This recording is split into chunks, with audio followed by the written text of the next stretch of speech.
Welcome to watch the FSTpipe installation training series videos.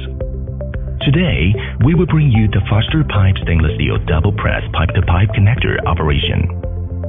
The materials and tools are handheld hydraulic plier, stainless steel pipes, stainless steel pipe-to-pipe connector. Apply lubricant to the sealing rings.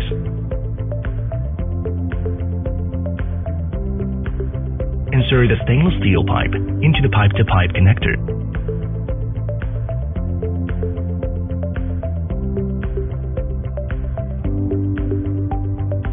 Put the inserted pipe-to-pipe connector into the jaws of hydraulic plier. Align the position. Start the hydraulic plier for hydraulic pressure. Observe that the jaws are closed up and down. The pipe-to-pipe connector end is hexagonal or polygonal. Then the hydraulic pressure is qualified.